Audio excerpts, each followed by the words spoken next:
કલ્પના કરો કે એક એવું નોકરીનું કોન્ટ્રાક્ટ મળે છે જેમાં શરતો કંઈક આવી છે કે તમારે 24 કલાક અને અઠવાડિયાના 7 દિવસ કામ કરવાનું છે. તમારે તમારું કરિયર, તમારી ઓળખ અને મતલબ તમારું નામ પણ બદલી નાખવાનું છે. આ તો બહુ આકરો કોન્ટ્રાક્ટ કહેવાય. અને સૌથી મોટી વાત તો એ છે કે આ બધું કરવા બદલ કોઈ પગાર નહીં મળે, કોઈ કંપનીમાં ભાગીદારી કે પેલી ઇક્વિટી કહેવાય ને એ પણ નહીં મળે, અને મોટા ભાગે આભાર કે સન્માનના 2 શબ્દો પણ સાંભળવા નહીં મળે. જુઓ, કોઈ પણ સમજદાર વ્યક્તિ આ કોન્ટ્રાક્ટ પર સહી કરે ખરી? બિલકુલ નહીં કરે. બરાબર. અને આજની પેઢીની 45% જેટલી યુવતીઓ આ કોન્ટ્રાક્ટને સીધો જ રિજેક્ટ કરી રહી છે.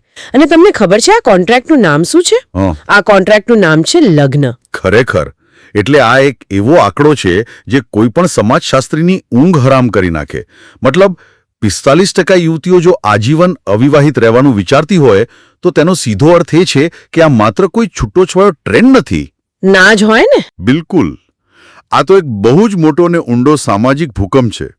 સ્ત્રીઓ હવે એ પરંપરાગત વ્યવસ્થાને સંપૂર્ણપણે નકારી રહી છે, જેને વર્ષોથી સામાજિક સુરક્ષાનું નામ આપવામાં આવતું હતું. સાચી વાત છે. અને આજના આ ઊંડાણપૂર્વકના વિશ્લેષણમાં આપણે આ જ સામાજિક ભૂકંપના કેન્દ્ર બિંદુ સુધી પહોંચવાનો પ્રયાસ કરીશું. આપણે એ સમજવું છે કે આજની યુવા પેઢી અને ખાસ કરીને યુવતીઓ આ લગ્નથી આટલી બધી દૂર કેમ ભાગી રહી છે? હા, આ બહુ સળગતો પ્રશ્ન છે અત્યારનો. ચોક્કસ. એટલે આપણે આ મુદ્દાને મનોવૈજ્ઞાનિક, સામાજિક અને સૌથી વિશેષ તો એક અદ્વૈત વેદાંતી છે અલ્પેશ શાહ, તેમના અત્યંત કડવા પણ એકદમ વાસ્તવિક આધ્યાત્મિક દૃષ્ટિકોણથી તપાસીશું.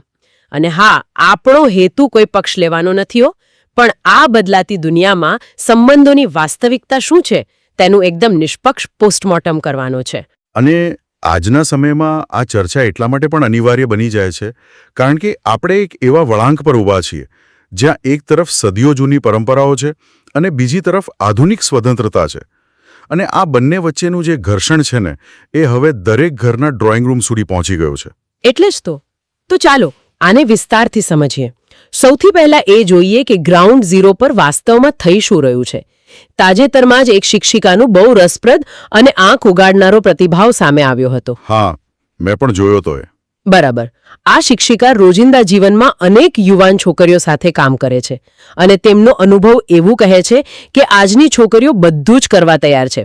મતલબ તેઓ આકરો અભ્યાસ કરવા માંગે છે, અઘરામાં હરી નોકરીઓ કરવા તૈયાર છે, પોતાના પરિવારની આર્થિક જવાબદારીઓ પણ ઉઠાવવા માંગે છે. પણ તેઓ લગ્ન કરવા બિલકુલ રાજી નથી. એક્ઝેક્ટલી. લગ્ન માટે સાવ ના જ પાડી દે છે. અને જ્યારે આપણે આ માનસિકતાના મૂળમાં જઈએ ને ત્યારે કારણો બહુ સ્પષ્ટ દેખાય છે. જુઓ, આ છોકરીઓએ બહારની દુનિયાના કોઈ પુસ્તકો વાંચીના નિર્ણય નથી લીધો. ના, એમના ઘરના જ અનુભવો છે. બિલકુલ. તેમણે પોતાના જ ઘરમાં પોતાની માતા, દાદી કે કાકીને સન્માન વિના આખો દિવસ મજૂરીની જેમ કામ કરતા જોયા છે. આ એક એવું જીવંત ઉદાહરણ છે જે રોજ તેમની નજર સામે ભજવાય છે. અરે, આજ તો સૌથી મોટી વિડંબના છે. હું તો એ જ વિચારતી હતી કે એક માતા સવારે 6 વાગે ઉઠીને આખા ઘર માટે રસોઈ બનાવે છે, કપડાં ધુએ છે, મહેમાનોને સાચવે છે, બાળકોનું ધ્યાન રાખે છે, પણ જ્યારે તે થાકીને બેસે ત્યારે ઘરના અન્ય સભ્યો કે પછી પતિ તરફથી શું સાંભળવા મળે છે? એ જ કે આમાં તે નવું શું કરું? હા, આ તો ઘરની સ્ત્રીની ફરજ છે, બધી સ્ત્રીઓ કરે જ છે ને, આવું જ કહેવાય છે. મતલબ દિવસના અંતે એક આભાર શબ્દ પણ ના મળે. એટલે આજની ભણેલી ગણેલી અને આર્થિક રીતે સક્ષમ યુવતી આ બધું જુએ છે. તે વિચારે છે કે પોતાનું કરિયર, પોતાના સપના અને પોતાની ઓળખ ગુમાવીને માત્ર મહેણા સાંભળવા અને મફતની નોકરાણી બનવા માટે આ લગ્ન નામના સોદામાં પડવું જ કેમ? અને અહીં આકર્ષક બાબત એ છે કે આ આખી પરિસ્થિતિમાં આર્થિક સ્વતંત્રતાએ ગેમ ચેન્જરનું કામ કર્યું છે. જો ઐતિહાસિક રીતે જોઈએ તો સ્ત્રીઓ માટે લગ્ન એ મોટા ભાગે આર્થિક અને સામાજિક સુરક્ષાનું સાધન હતું. સાચી વાત. જીવન નિર્વાહ માટે પુરુષ પર આધાર રાખવો પડતો હતો. હા. પરંતુ આજે ચિત્ર સાવ બદલાઈ ગયું છે. યુવતીઓ ઉચ્ચ શિક્ષણ લઈ રહી છે, તેઓ પગભર છે. હવે તેમને છત અને ભોજન માટે કોઈના આશ્રયની જરૂર નથી. તેથી જ જ્યારે સુરક્ષાની જરૂરિયાત પૂરી થઈ જાય છે ત્યારે લગ્ન અને માતૃત્વની જવાબદારીઓ તેમને પોતાના અંગત વિકાસ અને પ્રગતિમાં એક બિનજરૂરી અડચણ સમાન લાગવા માંડે છે. પણ અહીં વાત ખરેખર રસપ્રદ બને છે જો આ સિક્કાની માત્ર એક જ બાજુ હોય તો. મતલબ જો સ્ત્રીઓ આટલી જાગૃત થઈ ગઈ છે, જો તેઓ પોતાના અધિકારો માટે આટલી સ્પષ્ટ છે, તો પછી તેઓ મોડે સુધી લગ્ન કેમ નથી કરી રહી? શું બધો વાંક માત્ર સમાજનો કે પુરુષોનો જ છે? આ બહુ અગત્યનો પ્રશ્ન છે. કારણ કે સ્ત્રોતોમાં આ વલણ સામેના પ્રતિવિચારો પણ છે. એટલે અહીં પેલો સામાજિક ઘર્ષણનો મુદ્દો સામે આવે છે. કેટલાક નિરીક્ષણો એવું પણ કહે છે કે સમસ્યા માત્ર શોષણની નથી. સમસ્યા આજના યુવાનોની અવાસ્તવિક અને અતિશય ઊંચી અપેક્ષાઓની પણ છે. અને આ એક બહુ જ કડવી વાસ્તવિકતા છે જેને નજરઅંદાજ કરી શકાય તેમ નથી. આજે છોકરીઓ અને ઘણીવાર તેમની માતાઓ પોતાની શૈક્ષણિક અને આર્થિક સક્ષમતા કરતાં અનેક ગણી વધુ અપેક્ષાઓ રાખે છે. બાપરે, કેવી અપેક્ષાઓ? એટલે દાખલા તરીકે જો દીકરી વર્ષે 10 લાખ કમાતી હોય તો તેમને એવું હોય કે જીવનસાથી 50 લાખ કમાતો હોવો જોઈએ. તેની પર્સનાલિટી, તેનું બેંક બેલેન્સ, તેનું સામાજિક દરજ્જો બધું જ એકદમ પરફેક્ટ હોવું જોઈએ. ઓ, આ તો બહુ વધારે કહેવાય. હા, અને આ આદર્શ અને સર્વગુણ સંપન્ન પાત્રની શોધ એટલી લાંબી ચાલે છે કે ધીમે ધીમે લગ્નની યોગ્ય ઉંમર પસાર થઈ જાય છે. લોકો 30 કે 35 વર્ષ સુધી માત્ર શોધખોળમાં જ સમય કાઢી નાખે છે. અરે, આપણા જ ઘરમાં કે આસપાસ નજર કરીએ તો જોવા મળે છે કે 28 કે 30 વર્ષના યુવાનો કલાકો સુધી પેલી મેટ્રિમોનિયલ એપ્સ પર સ્વાઇપ કરતા હોય છે. મને તો આખી પરફેક્ટ પાર્ટનર શોધવાની પ્રક્રિયા કોઈ ઓનલાઈન શોપિંગના ફિલ્ટર જેવી જ લાગે છે. હા, બરાબર કીધું. ઓનલાઈન શોપિંગ જ. આપણે જેમ એમેઝોન પર ફિલ્ટર લગાવીએ ને કે મને આ બ્રાન્ડ, આ કલર આટલા ડિસ્કાઉન્ટમાં જોઈએ છે, બરાબર? એવી જ રીતે માણસો માટે ફિલ્ટર લગાવાય છે કે હાઇટ 6 ફૂટ હોવી જોઈએ, પગાર આટલો હોવો જોઈએ, દેખાવ આવો હોવો જોઈએ. પણ માણસો કોઈ પ્રોડક્ટ થોડી છે. સાચી વાત છે. માણસમાં ખામીઓ તો હોય જ. તો પછી વાસ્તવિકતા કરતાં અપેક્ષાઓ એટલી બધી ઊંચી થઈ ગઈ છે કે કોઈ ફિલ્ટરમાં ફિટ જ નથી બેસતું. એટલે પ્રશ્ન એ થાય કે શું આજના આ કહેવાતા શિક્ષિત સમાજે અતિશય ગણતરીબાજ બનીને પોતાનું જ નુકસાન કરવાનું શરૂ નથી કરી દીધું? બિલકુલ. આ ફિલ્ટરવાળી માનસિકતાએ ખરેખર સંબંધોની પ્રાકૃતિકતા ખતમ કરી નાખી છે. અને આમાં એક બીજો પણ ગંભીર મુદ્દો ઉમેરાયો છે. કેટલીક વાર માતા પિતા ખુદ પોતાની દીકરીના મોડા લગ્નો માટે જવાબદાર હોય છે. શું વાત કરો છો? માતા પિતા કેવી રીતે? જુઓ, તેઓ પોતાની કમાતી દીકરીઓને પોતાની આર્થિક જીવાદોરી બનાવી દે છે. જો દીકરીના પગારથી ઘર ચાલતું હોય એટલે પોતાના સ્વાર્થ ખાતર માતા પિતા તેની લાગણીઓ અને તેના ભવિષ્યની કે ઉંમરની પરવા કર્યા વિના તેને પરણાવતા જ નથી. તેનું બલિદાન આપી દે છે. અરે રે, આ તો અત્યંત સ્વાર્થી વલણ કહેવાય. અને જો આંકડાઓ પર નજર કરીએ તો આ ટ્રેન્ડના લાંબા ગાળાના પરિણામો બહુ ભયંકર છે. હા, સર્વેક્ષણો પણ આ જ કહે છે. પરંપરાગત કુટુંબ પ્રણાલી તો જાણે નાશ થવાના આરે છે. પહેલાના સમયમાં લોકો 20 વર્ષની ઉંમર આસપાસ પરણી જતા. એટલે એક સદીમાં આસાનીથી 5 પેઢીઓ જોવા મળતી. હવે 30-35 વર્ષે લગ્ન થવાથી આ આંકડો ઘટીને 3 પેઢીઓ પર આવી ગયો છે. અને તેમાં પણ જો આ નવા યુગલો માત્ર એક જ બાળક ઈચ્છશે અથવા તો આજકાલ જે પેલો ટ્રેન્ડ છે ચાઇલ્ડ ફ્રી રહેવાનો એ પસંદ કરશે તો ત્રીજી પેઢી લગભગ અદૃશ્ય થઈ જશે.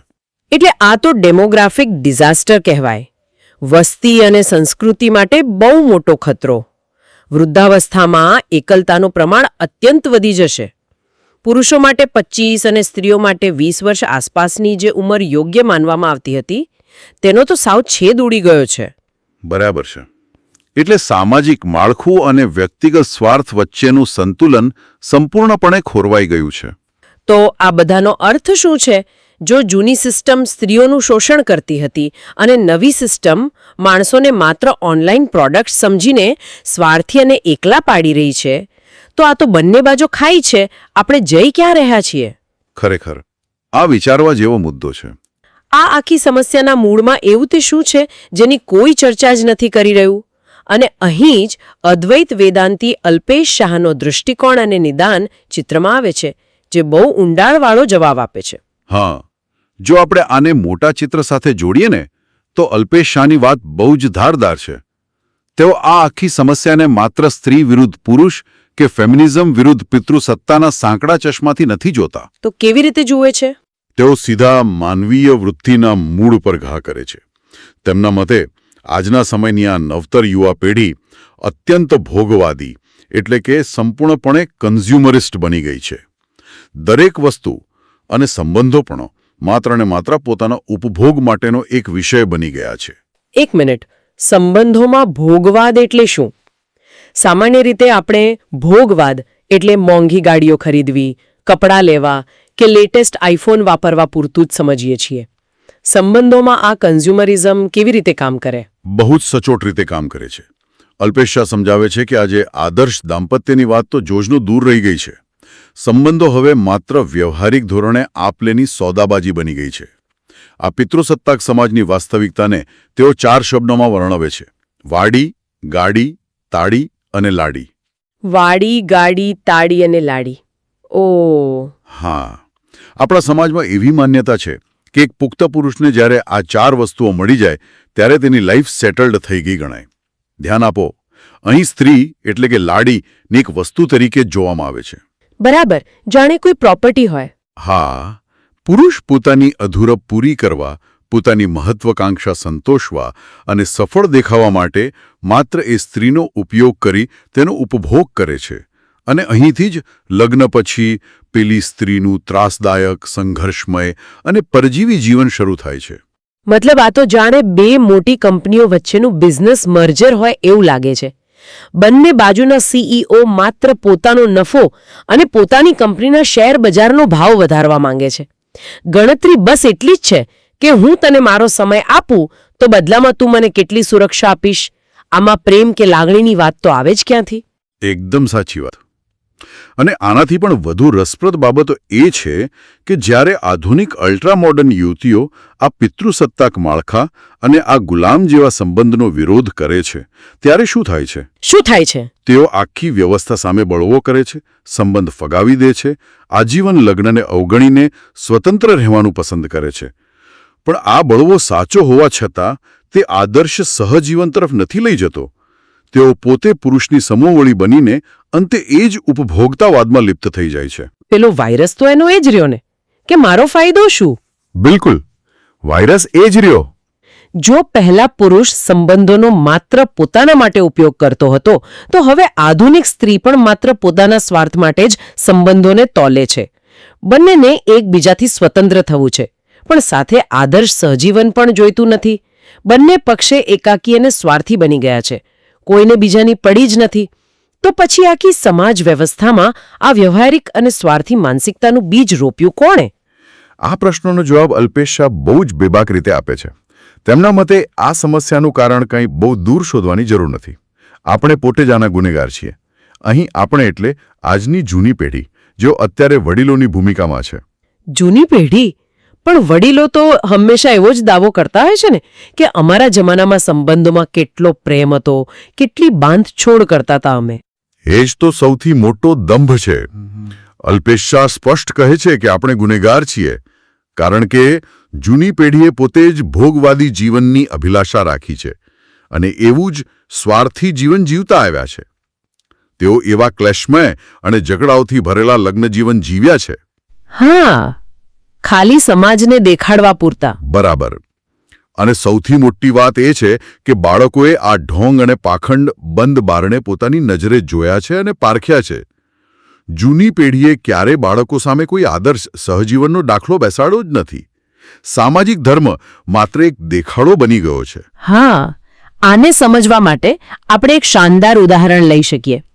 ધારો કે આપણે નવી પેઢીને કોઈ નવી પ્રોડક્ટનો ડેમો બતાવી રહ્યા છીએ, પણ એ ડેમો દરમિયાન જ પ્રોડક્ટ સતત ખોટકાઈ રહી છે. તેમાંથી વિચિત્ર અવાજો આવે છે, શોર્ટ સર્કિટ થાય છે અને વાપરવામાં એકદમ ખરાબ અનુભવ આપે છે.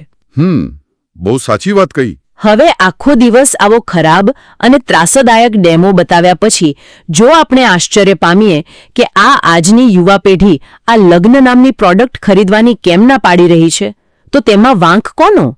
આપણે જ તેમને મોડેલ એવું ખરાબ અને ઢોંગી બતાવ્યું છે. તે આ પરિસ્થિતિ ન સમજાવી શકાય. લોકો માત્ર વ્યવહારિક અને સ્વાર્થી બનીને પોતાની અંગત મોજ મજા કરતા રહ્યા અને સંબંધોનો એક વસ્તુ તરીકે ઉપયોગ કરતા રહ્યા. અને હવે અલ્પેશ શાહ કહે છે તેમ કૂવામાંથી હવાડામાં આવ્યું છે. એટલે કે જે વાવ્યું તે જ ઉગ્યું છે. બિલકુલ. છતાં જૂની પેઢી સતત ફરિયાદ કર્યા કરે છે કે નવી પેઢી બગડી રહી છે, કોઈનું સાંભળતી નથી. એટલે જ શાહ સાહેબ રોકડું પરખાવે છે કે તો ભોગ તમારા. તમે જે ઝેર વાવ્યું છે તેના પરિણામ તમારે જ ભોગવવા પડશે. બાપરે, આ તો બહુ જ કડવું સત્ય છે. પણ તો શું કોઈ સમાધાન જ નથી આનું? શું આ સંસ્થા આમ જ તૂટી પડશે? સમાધાન ચોક્કસ છે, પરંતુ સમસ્યા એ છે કે તે તરફ જવાની આપણી દાનત નથી. અલ્પેશ શાહ બહુ સ્પષ્ટ કરે છે કે કોઈ ચીલાચાલુ લોકધર્મ કે સામાજિક નિયમો પાળવાથી આ સમસ્યા હલ થવાની નથી, કારણ કે આ જ સામાજિક ધર્મોએ તો આ મોંકાણ માંડી છે. સાચો રસ્તો અધ્યાત્મ તરફ જવાનો છે. એક મિનિટ, અહીં મારે તમને રોકવા પડશે. આ અધ્યાત્મ શબ્દ સાંભળતા જ એવું લાગે કે જાણે બધું જ છોડીને હિમાલયમાં જતા રહેવાનું છે. આજના આ ફાસ્ટ ફોરવર્ડ યુગમાં જ્યાં લોકો પાસે એકબીજા સાથે વાત કરવાનો સમય નથી, ત્યાં ઉપનિષદ અને અદ્વૈત વેદાંતને અનુસરવું કેટલું પ્રેક્ટિકલ છે? શું આ બહુ મોટી અપેક્ષા નથી? જો, આ એક બહુ જ મહત્વપૂર્ણ પ્રશ્ન ઊભો કરે છે. પણ તેઓ કોઈ કર્મકાંડ કે જંગલમાં જવાની વાત નથી કરી રહ્યા. તેઓ આપણા બહુ ફૂલાઈ ગયેલા અને ફેલાઈ ગયેલા અહમ એટલે કે ઈગોને પારદર્શિતાથી જોવાની વાત કરે છે. આના માટે તેઓ ઉપનિષદ અને ભગવદ્ ગીતામાંથી નિપજતા પરમ અદ્વૈતના બોધના શરણે જવાનું સૂચન કરે છે. ફરી એકવાર, આ પરમ અદ્વૈત કે પ્રજ્ઞા બહુ ભારેખમ શબ્દો છે. જો આપણે રોજિંદા વ્યાવહારિક જીવનની વાત કરીએ તો આ અદ્વૈત કેવી રીતે કામ કરે? સરળ ભાષામાં કહીએ તો અદ્વૈત એટલે બે નથી તે. જ્યારે બે વ્યક્તિઓ એકબીજા સાથે હોય ત્યારે સતત એક ટકરાવ ચાલતો હોય છે કે હું અને મારું, મારો થાક, મારો પગાર, મારો સમય. વેદાંત આ હું અને મારુંના અહંકારને ઓગાળવાની વાત કરે છે. અચ્છા, એટલે હું પણ આને દૂર કરવાનું. હા, જ્યારે વ્યક્તિ આત્મ અવલોકન કરે છે ત્યારે તેને સમજાય છે કે આ બધો ખેલ માત્ર અહંકારનો છે. જ્યાં સુધી બે વ્યક્તિઓ પોતાના મૂળ સ્વરૂપને નહીં ઓળખે, સામેવાળાને પોતાની સગવડતાના સાધન તરીકે જોવાનું બંધ નહીં કરે, ત્યાં સુધી કોઈ પણ સંબંધ માત્ર એક વ્યાપાર જ બની રહેશે. આ આત્મબોધથી જ એક નવી પ્રજ્ઞાનો ઉદય થશે જે સંબંધોને નવજીવન બક્ષશે. એટલે કે જ્યાં સુધી હું મારા પાર્ટનરને મારી સગવડના એક હિસ્સા તરીકે જ જોતી રહીશ, ત્યાં સુધી સંઘર્ષ ચાલુ જ રહેશે. માત્ર બે જુદા જુદા અહંકાર ટકરાયા કરશે. બિલકુલ. અને જ્યાં સુધી આ અહંકાર નહીં ઓગળે ત્યાં સુધી ભલે તમે ગમે તેટલા આધુનિક થઈ જાઓ, અંતે સંબંધ માત્ર એક સોદાબાજી જ બની રહેશે. તો આજના આ ઊંડાણપૂર્વકના વિશ્લેષણમાં આપણે ઘણું બધું સમજ્યા. આપણે જોયું કે કેવી રીતે લગ્ન પ્રથા એક બહુ મોટા ક્રોસરોડ્સ પર ઊભી છે. સ્ત્રીઓનો વર્ષોથી થતો અનાદર, સમાજની અવાસ્તવિક અપેક્ષાઓ, જૂની પેઢીનો દંભ અને આખી પેઢીનો ભોગવાદી અભિગમ, આ બધું જ આ પરિસ્થિતિ માટે સમાન રીતે જવાબદાર છે. અને જેમ સ્ત્રોતોમાં અલ્પેશાએ છેલ્લે બહુ જ સુંદર રીતે મુક્ત મને કહ્યું છે કે ચોઇસ ઇઝ યોર્સ, એટલે કે પસંદગી તમારી છે. સંબંધો કઈ દિશામાં જશે તે દરેક વ્યક્તિના પોતાના આંતરિક પરિવર્તન પર નિર્ભર કરે છે. સાચી વાત છે. એટલે આજના વિશ્લેષણના અંતે સાંભળનાર માટે એક વિચારવા જેવો પ્રશ્ન મૂકીને જઈએ. સ્ત્રોતોમાં કહ્યું તેમ પસંદગી તો તમારી જ છે, પણ જરા શાંતિથી વિચારો. જો આપણા સંબંધો માત્ર આપણા પોતાના જ અહંકાર અને સ્વાર્થનું પ્રતિબિંબ હોય તો શું લગ્ન ન કરવાથી આપણે ખરેખર સ્વતંત્ર થઈ જઈએ છીએ? બહુ મોટો પ્રશ્ન છે. કે પછી આપણે માત્ર અરીસામાં આપણી પોતાની જ ખામીઓ જોવાનો ડર અનુભવીને એ સંબંધ નામનો અરીસો જ તોડી રહ્યા છીએ? આ દિશામાં ચોક્કસથી વિચારવાનું શરૂ કરો. આ એક એવો પ્રશ્ન છે જેનો જવાબ બહાર ક્યાંય નહીં મળે, પણ આપણે આપણી અંદર જ શોધવાનો છે.